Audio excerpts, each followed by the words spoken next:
Buongiorno, benvenuta in Gruppo GB. Grazie mille. Dove siamo?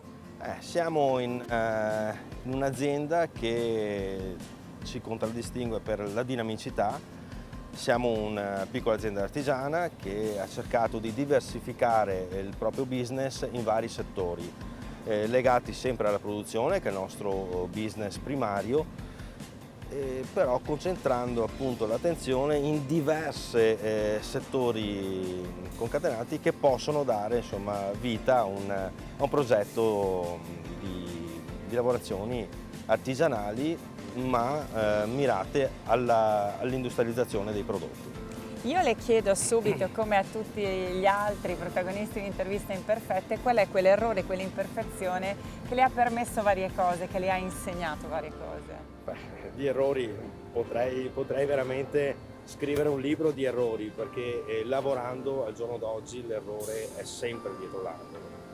L'errore primario lo posso ricordare tutti i giorni, che è l'errore che ha permesso tutto questo, perché da una realtà appunto a condizione familiare di mio padre e mio fratello sono entrato nell'azienda appunto di famiglia, condizione proprio familiare veneta ad hoc, e ho abbandonato il percorso a metalmeccanica e ho portato in questa azienda un concetto industriale affrontando nuove sfide. È stato un errore, perché abbandonare un progetto che era già iniziato diversi anni per entrare in realtà una sfida nuova, in un'annata non proprio semplice, perché il gruppo GB è nata, il progetto del gruppo GB è nato nel 2007. Ah, quindi nel pieno della crisi. Nel pieno della crisi, però con orgoglio lo penso tutti i giorni, che è un errore che ha portato, sta portando dei risultati Importanti. Quanti siete? Siamo una piccola realtà, siamo una quindicina di persone interni, poi abbiamo tutta una rete di sinergie, perché ad oggi il mio concetto imprenditoriale è basato sulle sinergie tra varie aziende, perciò C'è da lavorare. C'è da divertirsi e c'è anche da sbagliare, fisicamente, per crescere. Ci mostra l'azienda, iniziamo dalla produzione.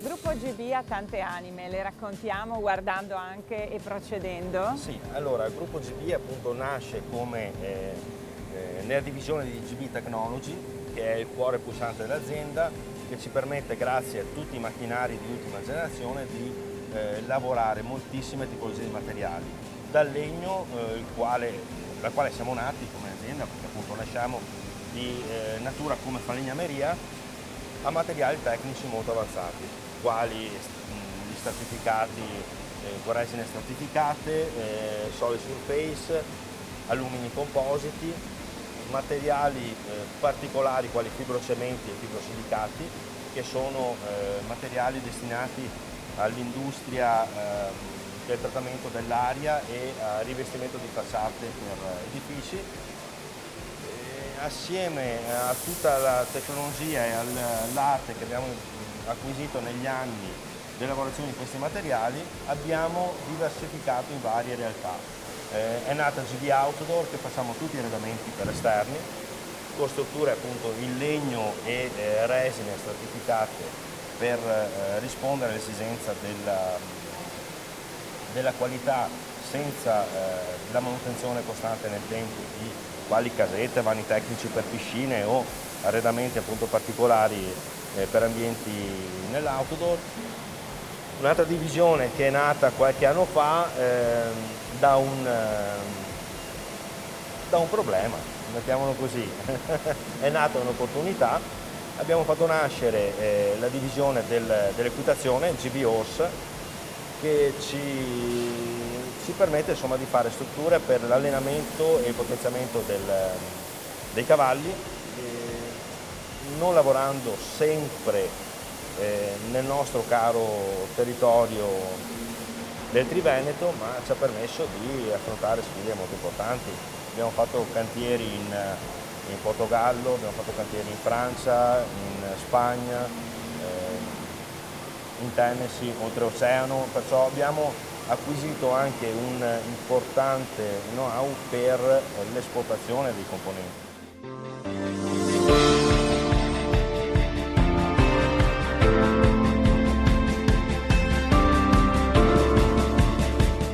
Continuiamo a parlare delle anime del gruppo GB.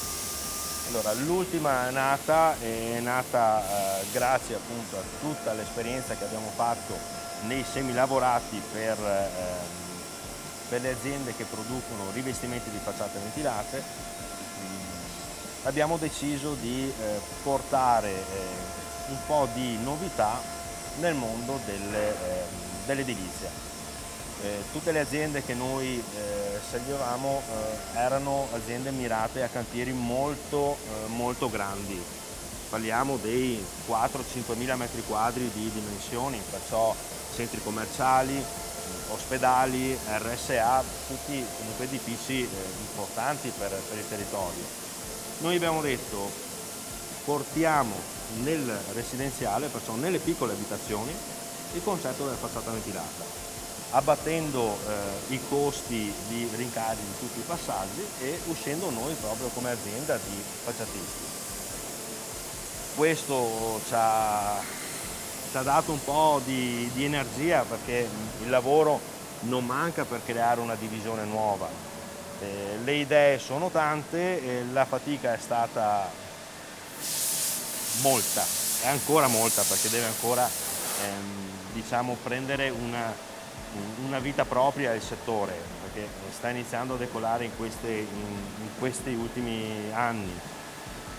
Abbiamo fatto degli investimenti anche su questo settore importanti, perché abbiamo utilizzato l'ultima tecnologia di Leica delle scansioni tridimensionali di tutti gli edifici per poter dare un progetto reale dell'abitazione e far capire al cliente privato e all'architetto che eventualmente segue il progetto di come l'edificio, magari degli anni 60 e 70, e come può trasformarsi con tutti i benefici di risparmio energetico, con isolamenti molto particolari e performanti e finiture che non hanno bisogno di manutenzione e che non soffrono le problematiche delle intemperie, perché sappiamo benissimo che il clima sta realmente cambiando, perché vediamo le grandinate che danno un impatto devastante per i cappotti tradizionali dei rivestimenti delle case o le pitture che si deteriorano ogni quindicina d'anni.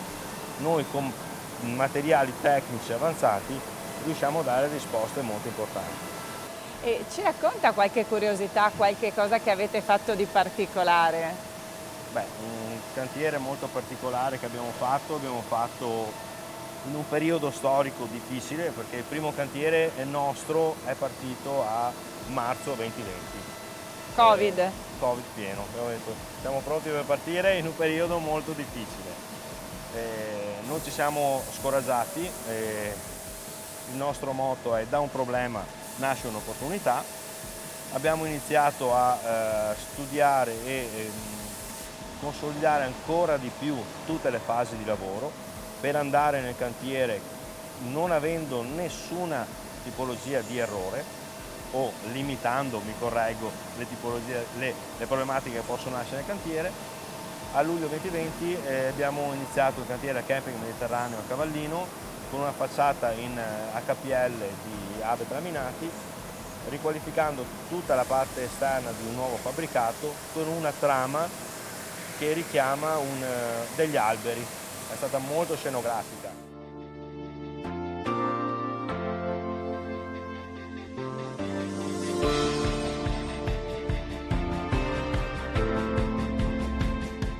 Entriamo nel cuore di questa intervista e nel cuore del gruppo GB. Innanzitutto vedo anche nelle brochure un colore viola. Il colore viola sappiamo che è un po' particolare.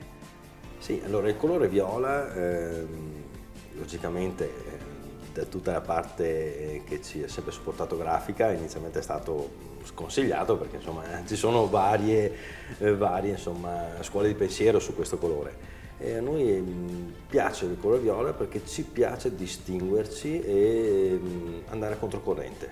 A proposito di scommesse, ci sono delle frasi, mi diceva prima, che qui sono dei mantra.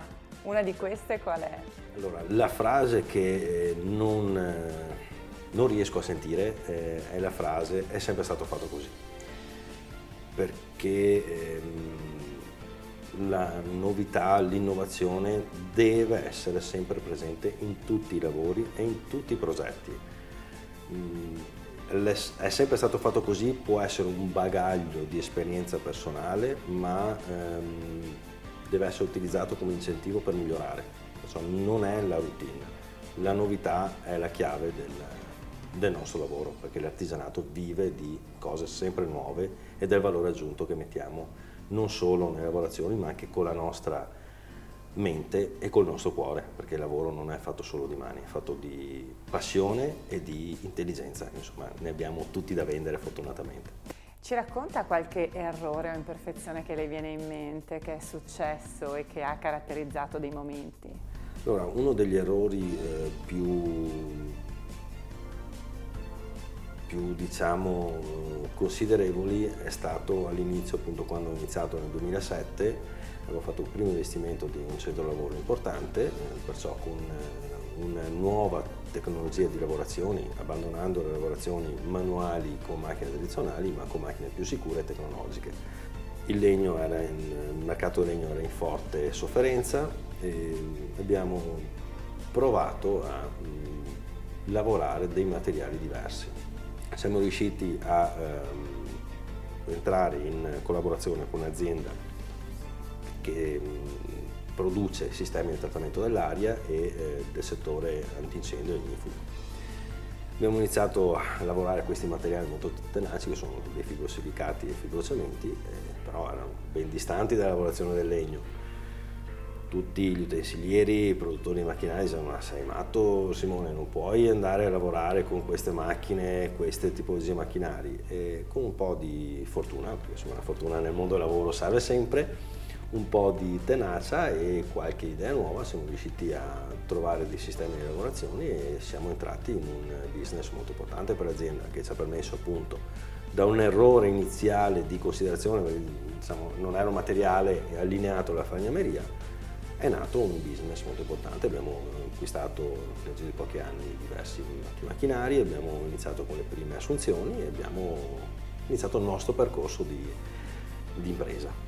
Guardando al futuro, lei sta già pensando a una terza generazione, quella di suo figlio, e mi parlava anche di ingrandirsi, aprirsi a nuovi mercati, però piano.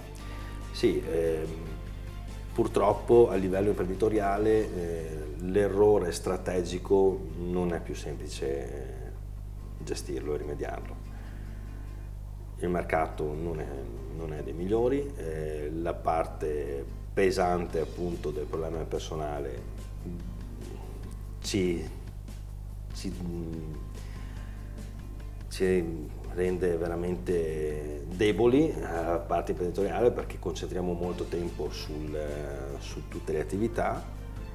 Non si può sbagliare, perciò crescere non può essere una cosa immediata, bisogna crescere un po' alla volta, creare un team e andare coi piedi di piombo. Come per tutti, il gessetto e la lavagna per sintetizzare questa intervista, o l'errore e l'imperfezione con una parola? Beh, potrei scrivere due parole semplici da un problema,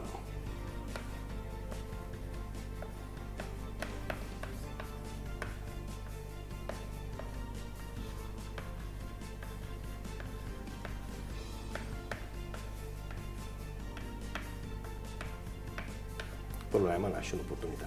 Quello che dicevamo prima, sì. I famosi errori servono a Sì, qualcosa. sì, sempre, sempre. Non bisogna scoraggiarsi, Mai. perché ci sono, Mai. ma guardare avanti. Guarda sempre il lato positivo, in ogni cosa.